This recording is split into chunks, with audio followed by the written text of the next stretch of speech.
भैया हम गायक कलाकार मोनू तिवारी रघुआ लोग श्रोता समाज से बूढ़ बुजुर्ग पिता तुल्य से माई बहन भाई से हाथ जोड़ के नमस्कार प्रणाम रही आशीर्वाद पर कामना रही। अगर हमारा कोनो कलाकार से कोनो गलती हो जाई तो बड़ भाई लोग अपन भाई समझ के पिता तुल्य बूढ़ बुजुर्ग चाचा लोग आपन लाल समझ के माफ करें। काहे से छोट कुछ ऐसे कर्मे हो जाला कि गलती के कईल और बड़ का बड़ापन वह होला जोन की छोट की गलती की माफ कईल। हम रउआ लोग का प्यार दुलार हो जौन हम आज यह ढोलक पे बैठनी है ना तो हमारा के बजावे नहीं किया आवेला। बस यह सोचनी है रउआ लोग का प्यार दुलार बा तो कुछ छाप छोड़ी नहीं बेकार बैठ के रउआ लोग के बीच में ले जाई और आसाना पूर्ण विश्वास बा हमारा के प्यार दुलार मिली। रउआ लोग के बीच में हम भीमवादी गीत की तरफ ले चलब, लेडीज सिंगर के तरफ ले चलब, सोनम जी के तरफ ले चलब जो रउआ लोग के गीत दी हैं हम लोग पेरी दे साथ दे हम हमारा साथी लोग साथ दी हैं भाई लोग तो बोल चली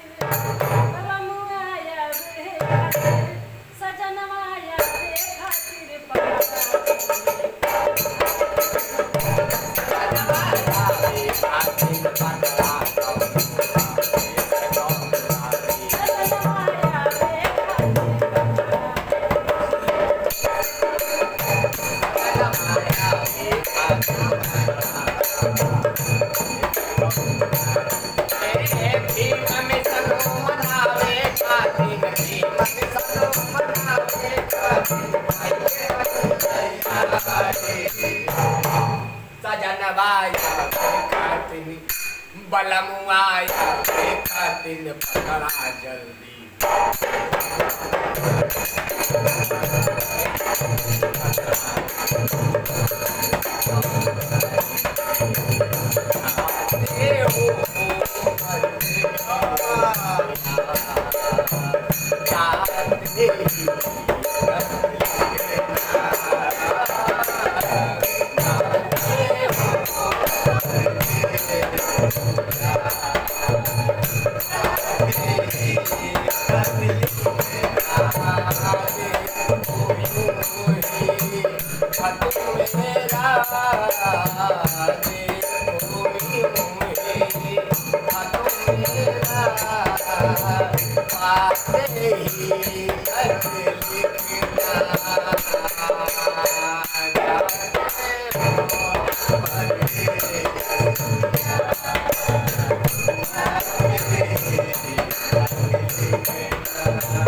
हमार करे जब हमरा वो लाल वाला प्यार दुलार देवे खातिर नाम होई भैया सदा नमाया बे खातिर जन्मदिन मनावे खातिर क्या करा ये बाबा का क्या करा हो कनी मान से बोलल करा दिल के खोलल करा हां भैया सजनवाया बे खातिन बलमुआया बे खातिन हे सजनवाया बे खातिन जन्मदिन मनावे खातिन पकड़ा ऐसे कौन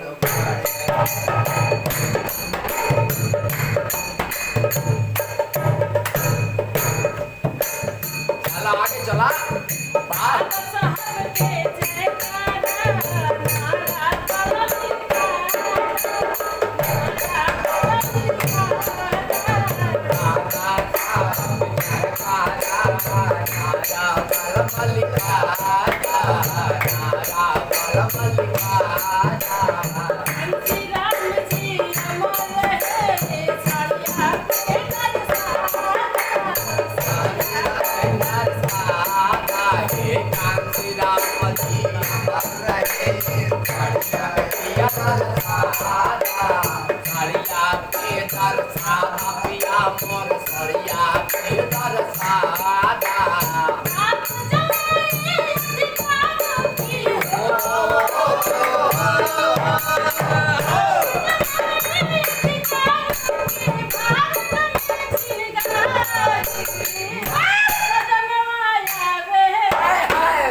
भैया लोग प्यार दुलार देवे के न भूले।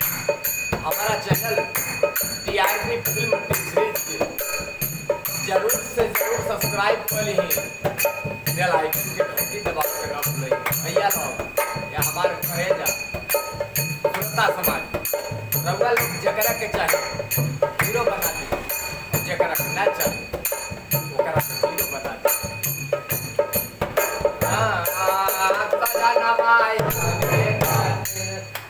बलमुआया बे खातिन पकड़ा जल्दी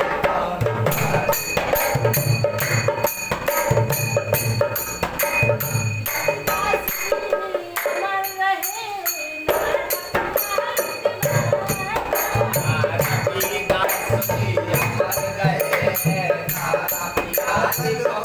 आला बिहारी बाबा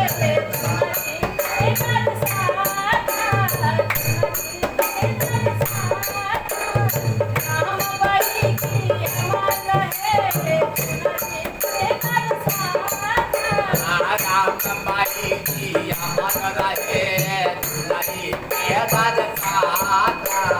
दुलरी के बरसाता भैया दुलरी के बरसाता